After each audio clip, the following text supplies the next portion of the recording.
Good morning, everyone. Today I take a lecture on ophthalmology in which I will study about the glaucoma. So, after the cataract, glaucoma is the important topic in the ophthalmology. Glaucoma is a symptomatic condition where the functional integrity of the eye is disturbed, so resulting in characteristic irreversible loss of visual field due to the persistent raised intraocular pressure. So, when we study the glaucoma, it is defined as a when there is an increased intraocular pressure more than normal. Normal is a 16 to 23 mm of H. So there is a symptomatic condition where the functional integrity of the eye is disturbed and is resulting in characteristic irreversible loss of visual field due to the persistent raised intraocular pressure. So it is the irreversible process. It cannot reverse. So factors which cause the rise in intraocular pressure which consist of firstly there is a increased volume of intraocular content.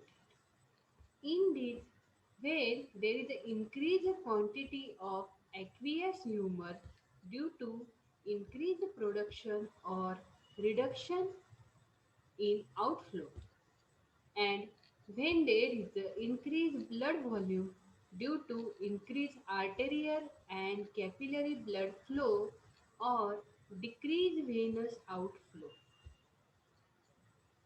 Third one is when there is the increased volume of the lens and vitreous. So when the intraocular pressure raises, so it raises when there is the increased quantity of aqueous humor due to the increased production.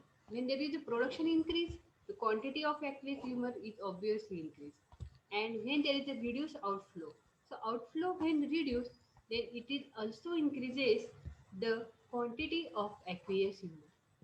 Second one is when there is an increased blood volume due to the increased arterial and capillary blood flow.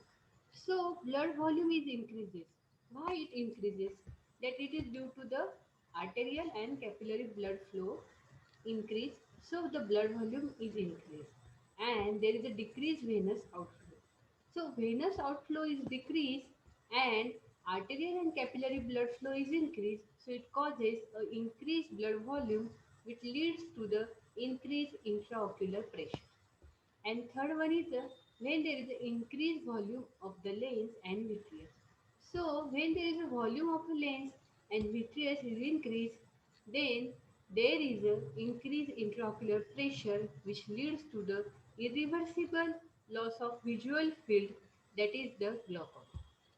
And second is when there is a external pressure on the globe.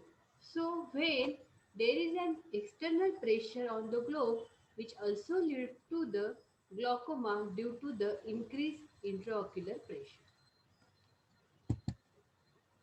So glaucoma is a multifactorial optic neuropathy in which there is a characteristic loss of retinal ganglion cell and atrophy of the optic nerve. Though controversial, this definition of American Academy of Ophthalmology excludes the intraocular pressure as a criterion and say this is a risk factor. So increased intraocular pressure, it is the risk factor which leads to the glaucoma. Next one is where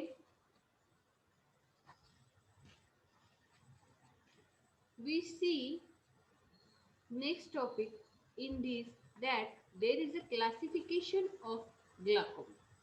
So when we see the classification of glaucoma, in that there is a congenital and acquired. So in the congenital, it is also called as bophthalmos or hydrophthalmos. This is a Diagrammatic presentation of congenital glaucoma. So in that we see that how there is a glaucoma is seen in congenitally in children. So next classification is that acquired glaucoma. In the acquired glaucoma, there is mainly two types, that is a primary and secondary. So in primary, there is also a two type, that is wide angle and close angle. So when we see acquired glaucoma, the first one is a primary glaucoma. Primary glaucoma is occur when there is a without any obvious cause. So it is occur when there is a no any obvious cause. In that wide angle glaucoma or the chronic simple glaucoma is present. So primary is again divided into wide angle and close angle. So wide angle glaucoma is also called as a chronic simple glaucoma. Then B, that is the second one, is a close angle glaucoma or a congestive glaucoma. So close angle glaucoma is also called as a congestive glaucoma. And B, that is the second one, that is it is the class the divide from acquired, this is primary and secondary. So in the secondary glaucoma is occur when there is a obvious cause is present. So when there is a obvious cause is present, then there is a secondary glaucoma is seen.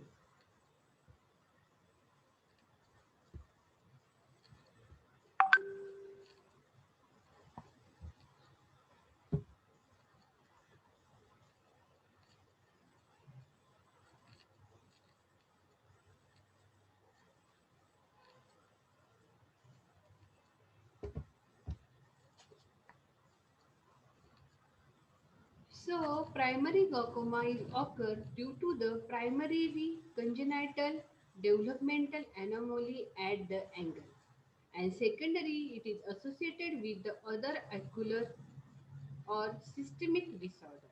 In the acquired, there is a primary, that is the angle closure glaucoma, and second is the open angle glaucoma. And in secondary, it is associated with some ocular or systematic diseases. So, when we see the types or the classification of glaucoma, in that we can study with the first one, that is the congenital or infantile glaucoma. So, in it is a congenital or infantile glaucoma due to the aqueous outflow obstruction as a result of failure of development of tissue at the angle of anterior chamber. So it is occur congenitally and present from the birth. Sex, that is it is available or it is seen in a boy is more affected than the girls. So congenital glaucoma, it is present from the birth. It is mostly seen in a boys. It is bilateral in 80% cases, and causative mechanism is that when there is a congenital abnormality at the angle of anterior chamber which causes obstruction to the drainage of aqueous, and there is a presence of mesodermal tissue at the angle, so which lead to the failure of mesodermal cleavage, which leads to the opening of angle, and which lead absence of canal of Sherman. So it result in a congenital glaucoma. The symptom of congenital glaucoma contain a photophobia and a defective vision. So congenital glaucoma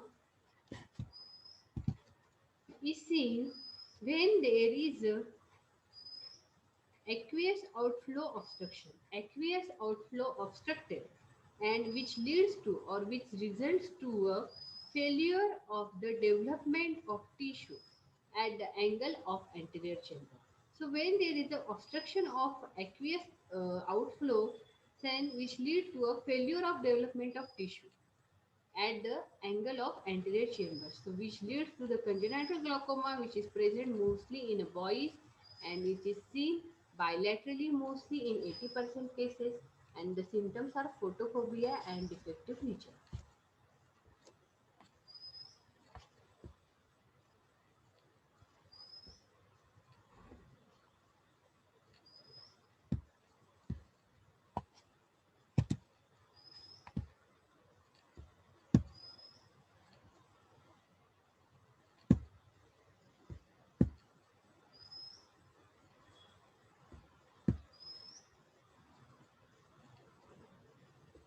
Second one is in the congenital glaucoma or infantile glaucoma, the signs that what we see in a patient, that is the epiphora, blepharospasm, and photophobia are the earliest signs seen in the congenital or infantile glaucoma.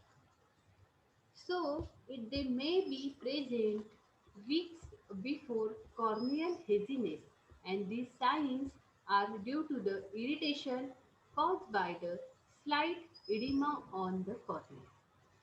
Second one is eyeball is enlarged. So, we see in the patient that eyeball of the patients are enlarged, elongated and oval, that is extensibility of sclera and cornea during the infancy.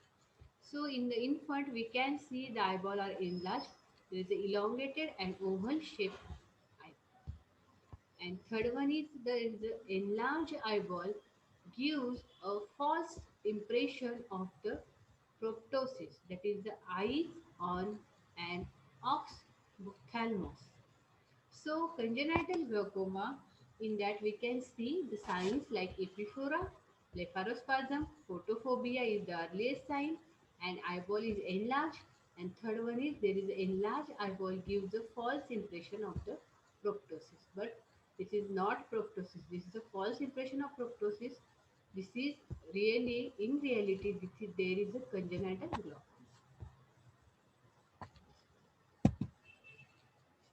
Next one is a fourth, that is the corneal changes. So when we see the signs in that the corneal changes, we can also see in the patient like a edema of the cornea.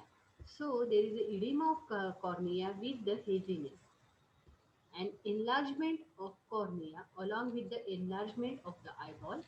In that infant cornea is 10.5 mm.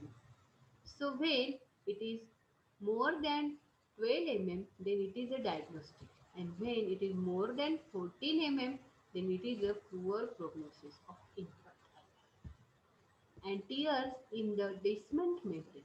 So when there is a major part of the enlargement of the eye of infant occur at a corneoscleral junction and there is a descent membrane is less elastic, it ruptures.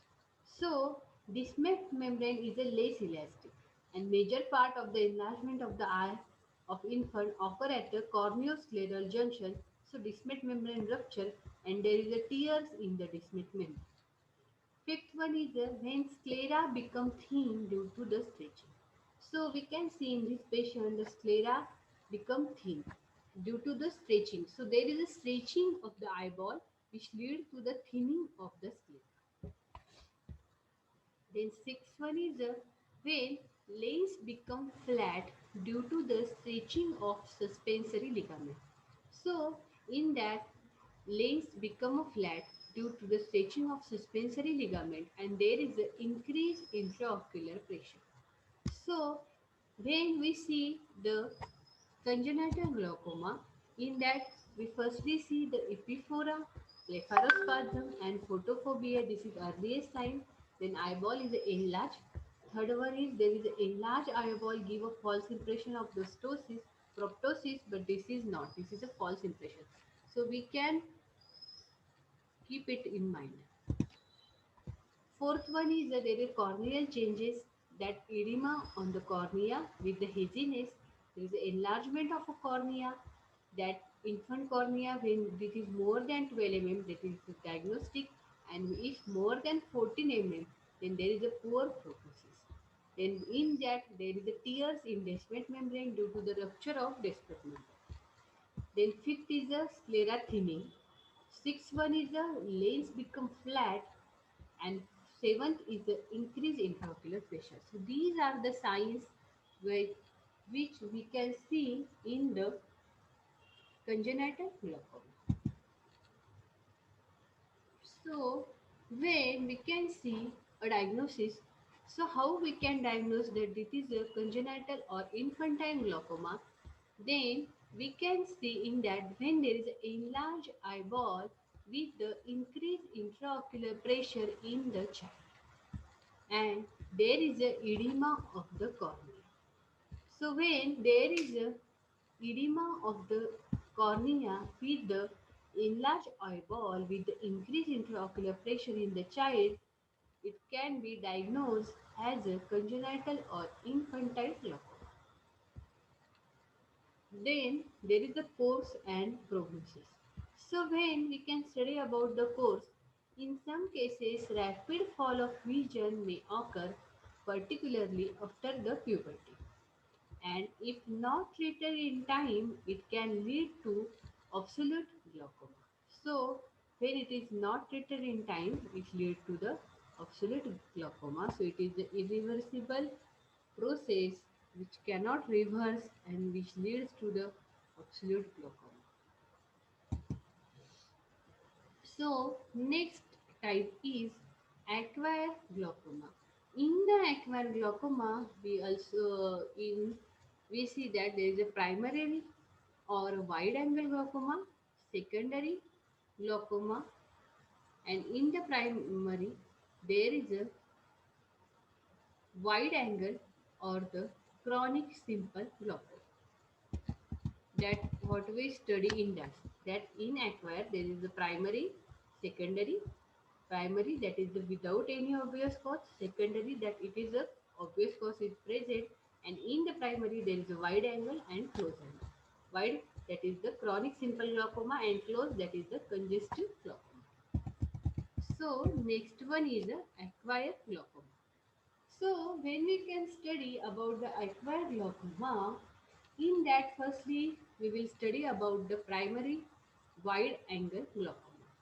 So it is also called as a chronic simple glaucoma. When we can study this type of the glaucoma, there is no obvious cause of increase in intraocular pressure and the angle of anterior chamber remains wide. So when there is a no any obvious cause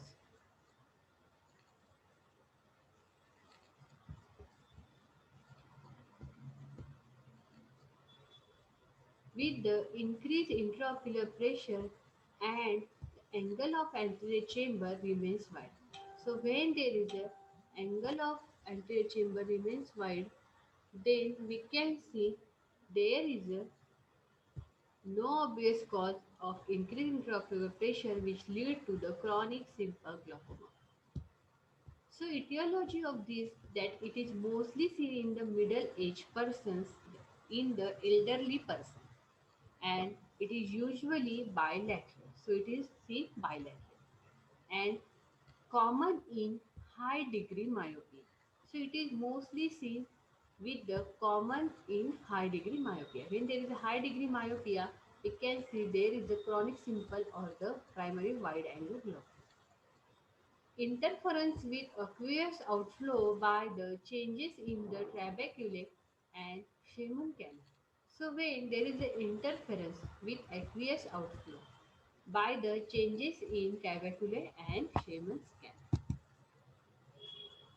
Clinically, so when there is a symptoms like when there is an insidious onset with no symptoms in early stages.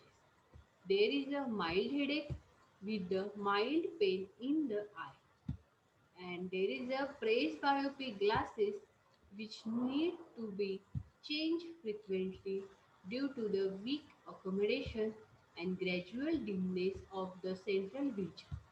There is a night blindness in the later stages. So, when we can see the clinical feature of the primary wide angle glaucoma, then we can see the symptoms in the patient that there is an insidious onset with no symptom in early stage. So, in the early stage, there is a no symptom at all. But There is the insidious onset and with the mild headache, with the mild pain in the eye. So there is a mild pain in the eye with the mild headache and presbyopic glasses will need to be changed frequently due to the weak accommodation. So there is a weak accommodation which lead to the presbyopic glasses needed for this change. Then next is that there is a gradual dimness of central vision. So the central vision of the patient is gradually diminished and there is a gradual dimness which lead to the primary or wide angle glaucoma. In that there is a night blindness in the later stage. So first in the first stage there is a mild headache, there is a mild pain in the eye with the gradual dimness of central vision, but in the later stage of primary glaucoma there is a night blindness, so we can see in the patient there is a night blindness. And in the signs of primary wide angle glaucoma, then we can see in the patient that the eye remains clear with clear cornea. So in that we can see eyes remain clear with the clear cornea. There is a normal anterior chamber and normally acting the pupil. So normal anterior chamber and pupils are acting normally. But in the later stage, the cornea may become slightly hazy and pupillary reaction may become sluggish. So pupillary reaction becomes sluggish and there is a slightly hazy cornea and there is a cupping of optic disc. So in the ophthalmoscopy, we can see in the patient there is a cupping of optic disc. And the last is that there is a defect in the field of vision. So there is a field of vision shows the effects that we can see in the primary or the wide angle glaucoma. So, in that, firstly, we see in the signs that eyes remain clear with clear cornea, normal anterior chambers, normal reacting pupil, but in the later stage, the cornea becomes hazy. So, the pupillary reaction may become sluggish, and in the ophthalmoscopy, we can see the cupping of optic disc with the defect in the field of vision. So, next one is primarily, in the primary glaucoma, the next is a close angle glaucoma. So, the close angle glaucoma shows the etiology that it occurs due to the many factors. Like in the etiology, we can see firstly that it occurs in the 45 to 50 year of the age. Women are more affected than men, then hypermetropic eyes are more affected. That is the small eye. An eye with a narrow angle. Small eye, big ciliary body, bigger the lens, and narrowness may be hereditary.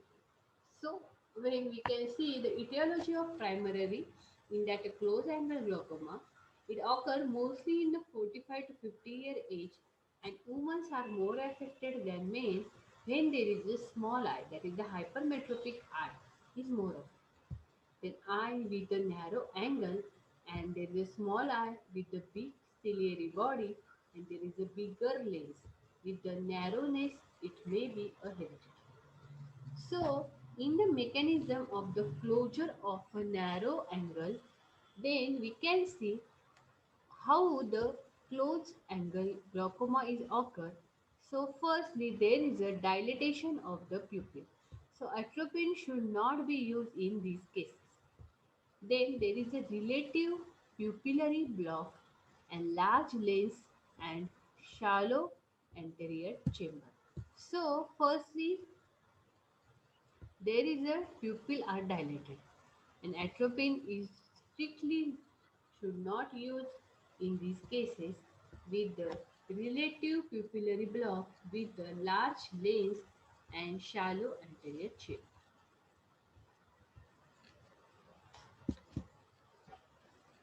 And sequences after the closure of angle, that there is an increased intraocular pressure which leads to the capillary stasis. So when there is an increased intraocular pressure is occur, then there is a capillary stasis which result in the increased permeability. So permeability is increased and which leads to a edema and congestion of the tissue. So when there is a intraocular pressure increases and capillary stasis is occur, there is an increased permeability which leads to the edema and congestion of the tissue. Then when there is a fluid droplet in the corneal tissue, so edema and congestion of the tissue results in the fluid droplets in the corneal tissue and which leads to the congestion of anterior ciliary vein. So there is a congestion of anterior ciliary vein and which results in a congestive glaucoma. So it is also called as a congestive glaucoma. So how the mechanism is occur? Huh? So firstly, there is a dilatation of pupil and relative pupillary block. There is a large vein and shallow anterior chamber and sequences of the closure of angle that there is an increase in intraocular pressure, capillaries which lead to the capillary stasis, then increased permeability which leads to the edema and congestion of the tissue and which leads to the fluid droplet in the corneal tissue and there is a congestion of the anterior ciliary vein, so it causes a congestive glaucoma. And pathologically, changes in the optic nerve and retina is that when there is a 72 hours after the attack of a glaucoma and there is a mild papilloedema, that is the edema of the optic disc, and after a 6 days there is a papilloedema is increases,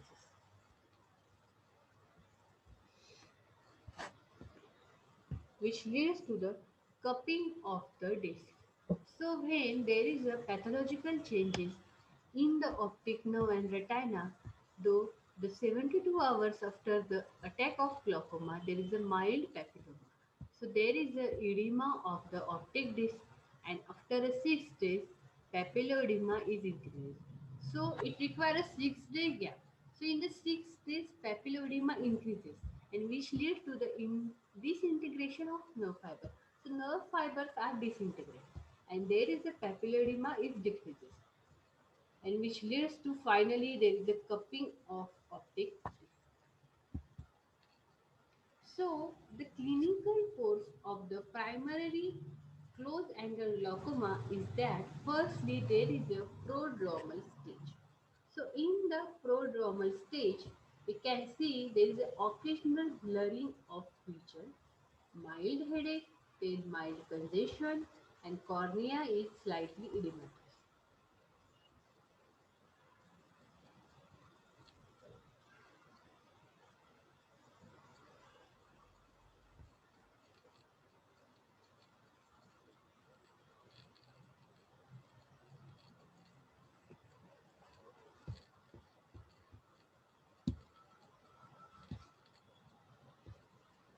So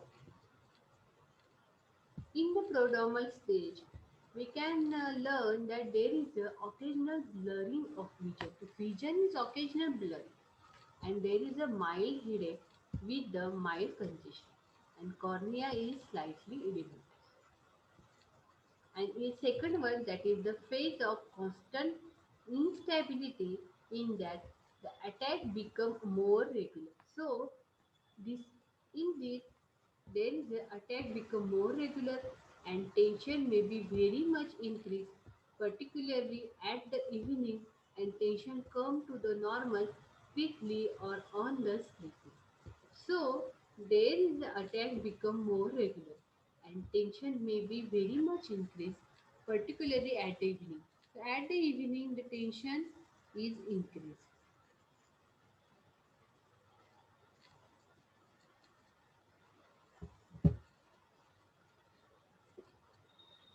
and tension come to the normal quickly or on the sleeping.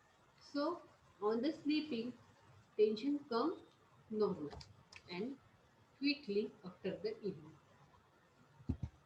So, third is the when there is an acute congestive attack. So, it is precipitated when the angle is closed. So, when angle is closed, there is an acute congestive attack, and symptoms are that when there is a sudden pain in the eyes, with the pain radiate along the branches of the fifth cranial nerve, and then there is a severe headache with the marked dimness of the vision, partly due to the edema of the cornea and mainly due to the pressure of optic nerve and on the retina. So there is a photophobia and lacrimation. So when we can study a primary close angle glaucoma in that when we study about the congestive acute attack, it is precipitated with when the angle is closed. So when angle is closed, there is a acute congestive attack and symptoms are seen that there is a sudden pain in the eye. So suddenly there is a pain in the eye and pain radiate along the branch of fifth cranial nerve. So pain radiate along the fifth branch of the cranial nerve, which lead to the severe headache, and there is a marked dimness of the vision, partly due to the edema of the cornea and mainly due to the pressure on optic nerve and on retina. So there is a marked dimness of vision. Why the marked dimness of the vision is occur? So there is a partly due to the edema of the cornea. There is a some part of the cornea is edematous and mainly due to the pressure on the optic nerve and the retina. So there is pressure on optic nerve and retina, and there is edema of the cornea, so which leads to the marked dimness of the vision, and then which results in a photophobia. And finally, there is a lacrimation. So this is a clinical photograph of a patient with the acute congestive glaucoma, and note in that there is a ciliary congestion with the corneal edema and mid-dilated pupil. So we can see in this diagrammatic presentation that there is a how the acute congestive glaucoma is occur, that there is a ciliary congestion, there is a corneal edema with the mid-dilated pupil is seen in the acute congestive.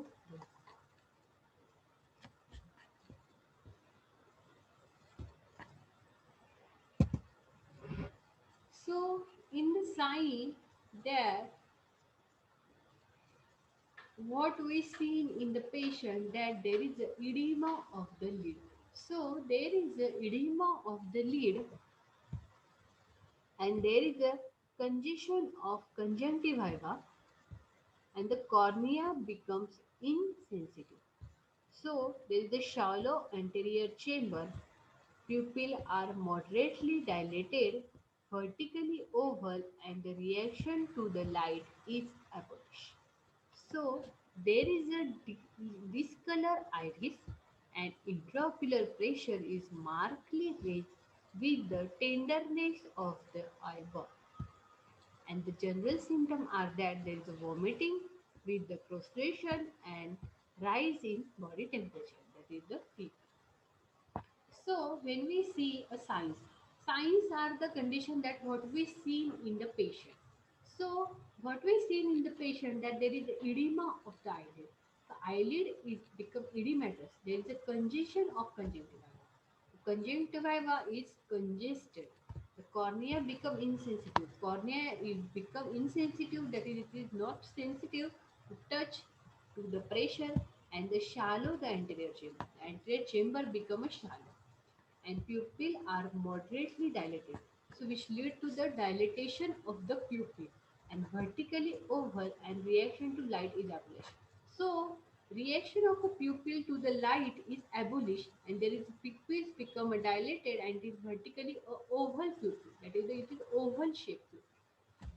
Then there is a discolor iris. So iris become discolored. So the colors of the iris is decreases and it become a discolored.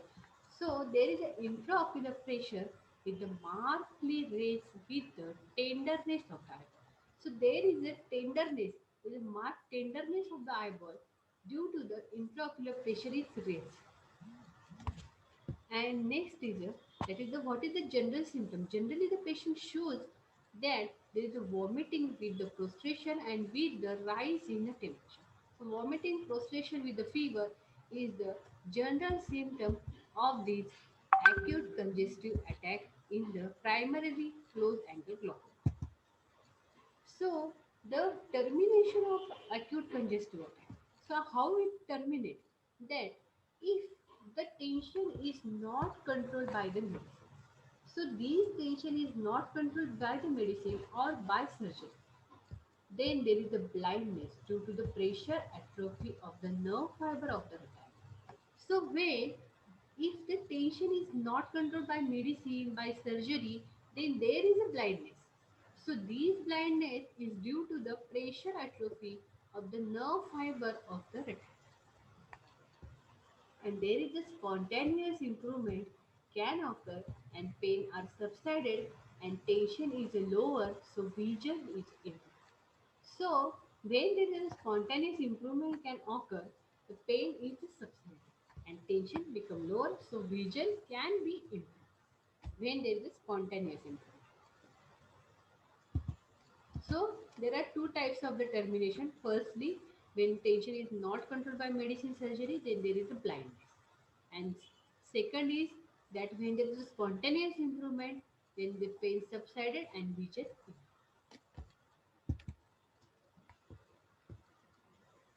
So, the recurrences are common.